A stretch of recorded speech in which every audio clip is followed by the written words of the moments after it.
Welcome to today's WeHa.com Roundtable. Ronnie, we call this a roundtable, but today we're standing. It's a stand table. Yes, we'll stand in a circle. Yeah, we're doing a little bit of an unusual show today. I'm John Lyons, joined as always by the managing editor and recent recipient of the mayoral proclamation About early voting.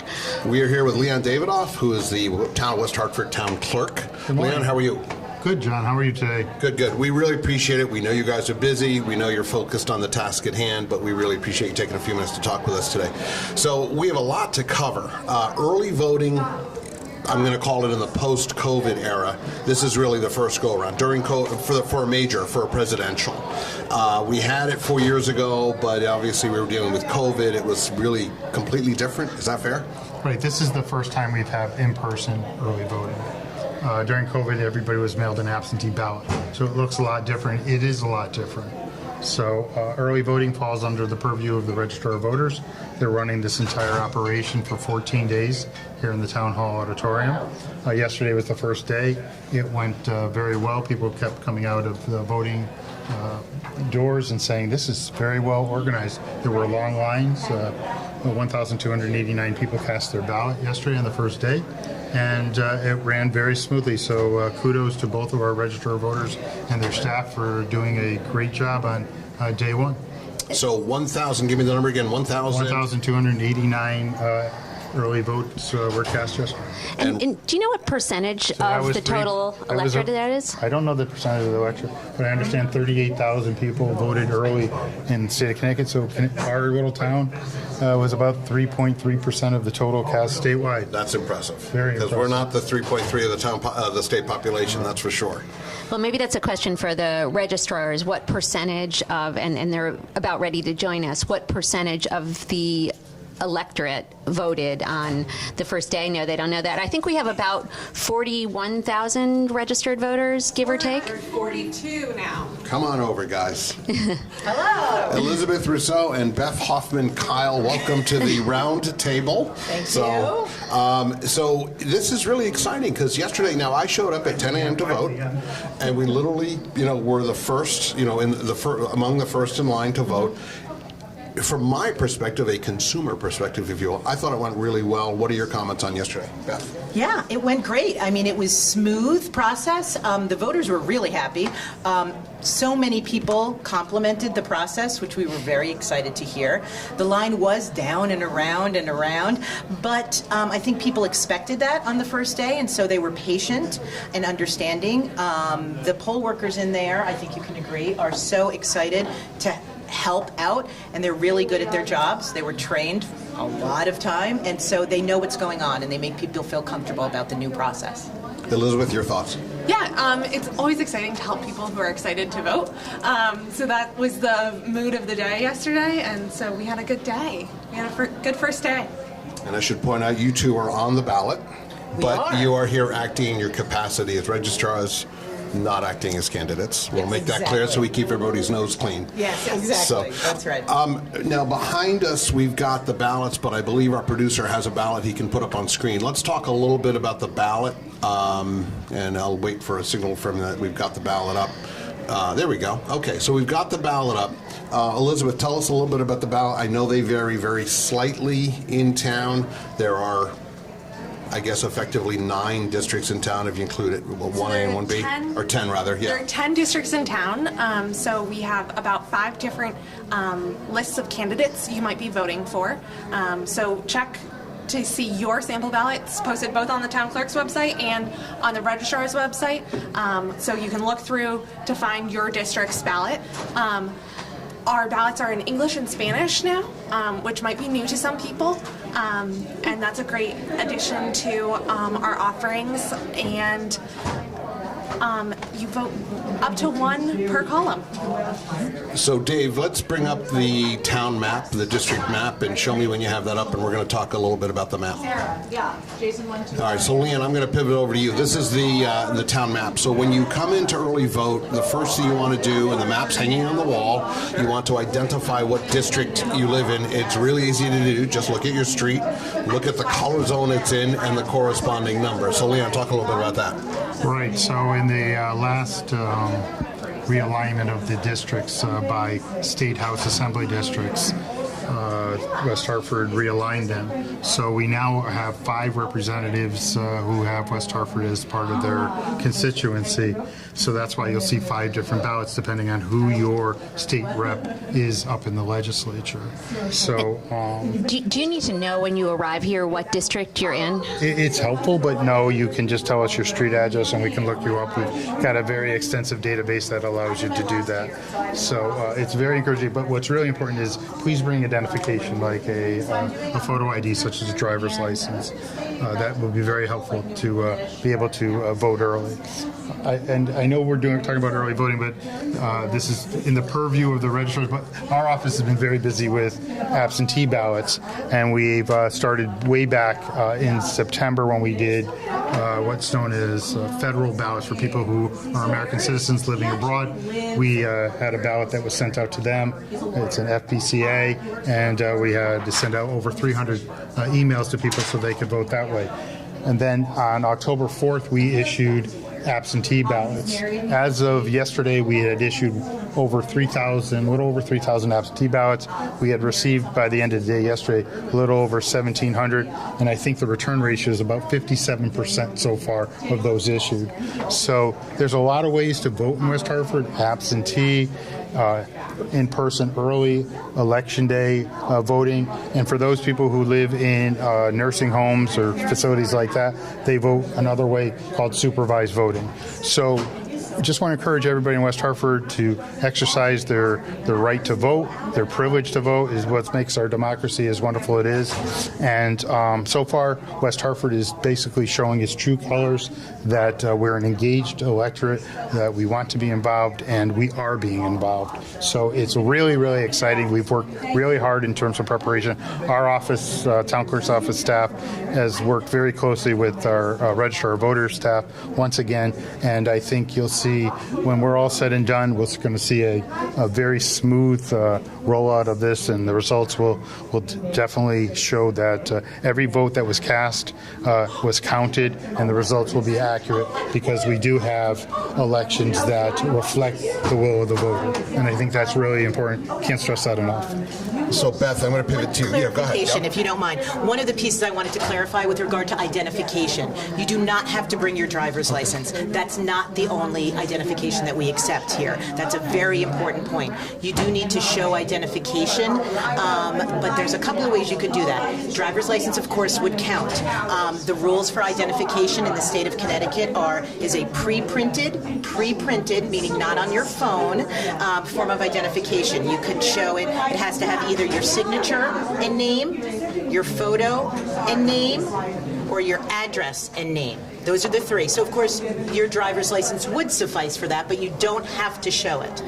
You could also bring a utility bill, a government check, some other kind of government form in which it would have that exact information on there and be within 90 days of the date. It has to have your name on it. You also, if you do not have identification, there is a form in the state of Connecticut that you, it's called something very funny and long, form for an elector who does not show identification. And so that form can be filled out. It's under penalty of felony if you lie about that form, but that is also something. So you do not have to show just your driver's license. Yep. They needed an extra sheet of paper just for the acronym for that. I wanted to ask a question about people who are not yet registered to vote, and also for people who may have moved between this election and a previous election when they were registered. What can they do? It's too late to do it through the DMV, right? We need to do same-day registration? Yeah, I'll let Elizabeth take that one. Yeah. So for same-day registration, that would be for people who haven't registered in West Hartford before. We'll walk them through the process. They'll get a same-day registration ballot. So we'll get them registered, issue their ballot, and they'll be able to vote very similarly to early voting. And then same thing so that's available during every day of early voting and on election day as same-day registration. But for the people who've moved within town or got inactivated because they didn't respond to something, then those voters we'll do a similar process. We'll reactivate them, or we'll do an address change. So they're going to have to fill out a form with us, but we can make it happen so that they get the right ballot and are able to vote during early voting or on election day with right ballot. Yeah. That's terrific. Now let's go to the ballot, Dave, if we can. Let me know once that's up. All right, terrific. So on your ballot, there's going to be some variance, but you're going to be voting for president, for vice president, for Senate, for District 1, Congressional District 1. Yes. And then there's going to be some variances when we get to... Everybody votes for the same State Senate's the same district. And then we get to the state representatives, where depending on what part of town, you're going to be voting for a different person. So, Beth, can you give us a little bit on that, and then we're going to get to the ballot initiative. Right. So there are five different ballots. Thank you. 5 different ballots. And so just that one column is the one that's the variable. So if you're looking at the ballot, it's column 5. If they're showing the ballot up there, I'm not sure if they are. And so they will have various different state representatives. And so what's really important is that you make sure that the district that you vote at, that it is the number at the top is the district that is your district, because within here we have ballots for each district. So that's why it's very important that you know what district you are, so that you're voting for the appropriate people.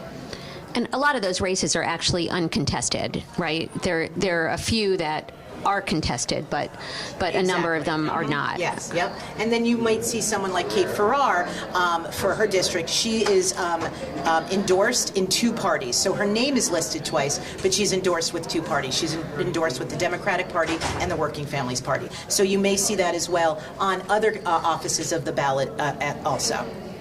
But you only want to select her once if you're voting for her. You only want to fill out 1 bubble per column. Correct. You can, your vote will count if you bubble twice for the same person, but then it's not allocated to a party.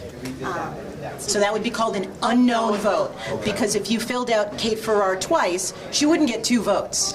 She would get 1 vote, but it's called unknown, because we don't know if they wanted to vote for her as a Democrat or as a Working Families Party. So.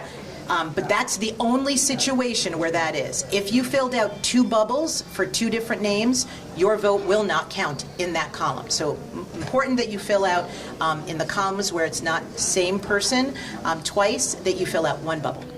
Okay, and then of course we have the ballot initiative. Leon, do you want to handle this, or do you want to leave it to the registrars? The ballot question... Before we get there, yes, go ahead. Column 6, John. Which is these 2 candidates we have for registrar voters. They both do a great job, but unfortunately in West Hartford you only can select either Elizabeth Rousseau or Beth Kyle. But something tells me that any prediction will be each of these registrars will be reelected to their position. As long as they get 1 vote each, right? Yeah, exactly. You were sweating it out. They'll vote for themselves. Sweating it out. But let's just go over to here on the ballot, and that's the constitutional question. The legislature has asked the voters of Connecticut to determine whether or not the state constitution should be amended to allow the voter to vote by absentee ballot without any reason. So the term you may have heard is called no excuse voting. So currently to get an absentee ballot, you have to fit some criteria as to why you can't be present for early voting or for in-person voting. This amendment will allow any reason to receive an absentee ballot.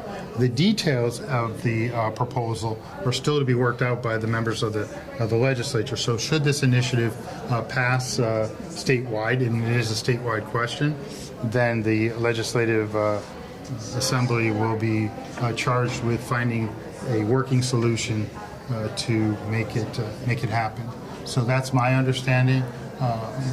I have my own personal opinion. I'll keep that to myself, but each voter can come to their own mind as to what they think will be the thing. But I think the key, regardless, is going to be how that gets interpreted and how that gets implemented for future elections. So the question would be, being that it's a constitutional and not just a simple vote, is it simple majority or does it require 2/3 supermajority? Good question, John. I was under the impression it just needed simple majority. I think it's a simple majority Right. as, and as they well. had needed a certain majority to get on the ballot. I don't know. That's a good question.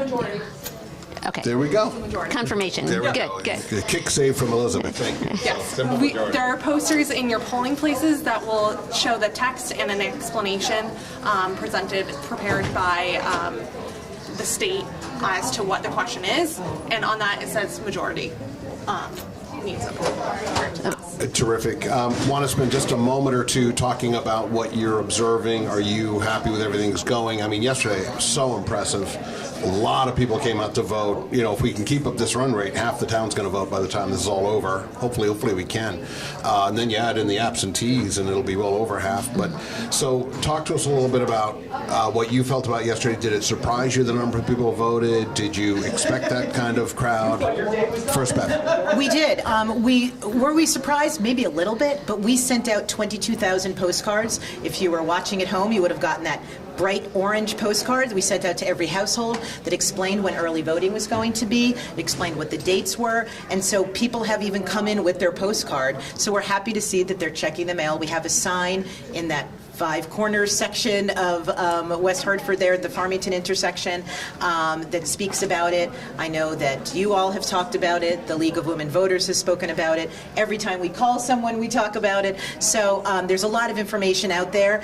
We knew that people would be here in droves on the first day because people really like to be the first. And so, just like you, John.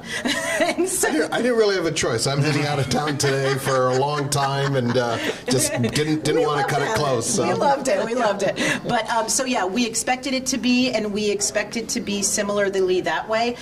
Just to give people a heads up, if you do not have time to wait in line, don't come first thing in the morning because you will be waiting in line. It's not a processing issue, it's just a physical bodies issue. And it is a longer process than normal, regular at the polling location voting. So if you are strapped for time, I would definitely come probably later in the afternoon. Elizabeth, your thoughts? Yeah, we also have extended hours from 8 a.m. to 8 p.m. coming up on the 29th and 31st. So we expect that those hours will be a little bit more spread out. Yeah. So we're hopeful that people keep showing out to vote. And if you're coming Halloween night, please drive carefully. The kids are out trick-or-treating.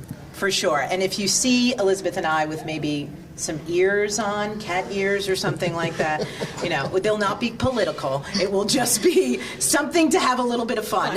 Non-political cat ears. These days, that's a risky statement. It might be hard to find a costume that won't be I'm not sure interpreted. if there's anything that's political. Right. So I'm going to ask something on air. The answer might be a no, but I have to ask it because as a reporter, I'm doing my duty. Ronnie is going to vote now. Can we follow her through the process, or would you prefer we not? We Don't do prefer it. you not. Fair enough. Because okay. it's distracting to Okay, the we're going other to cut that voters. piece out if we can, please, Dave. So, yep. So, all right. Do you guys have anything else? Any of you to say, Leon? Any last thoughts before we wrap up? Did we forget anything? Anything else you want to let the people know? Other than come on out and vote. It's happening. There's only 3 people in line right now. Any last words? I think what's really important is if you're voting by absentee ballot, you have till 8 p.m. on Election Day to get your ballot into the town clerk's office or to our drop boxes, and we didn't talk about the drop boxes. So there are ballot boxes at Faxon Library on New Britain Avenue, and there's a drop box. There's 2 of them right here at Town Hall by the front entrance. They're secure. They get checked every single day, so those are just as good as walking them into the building. So absentee ballots can be returned drop box, mail, or in person.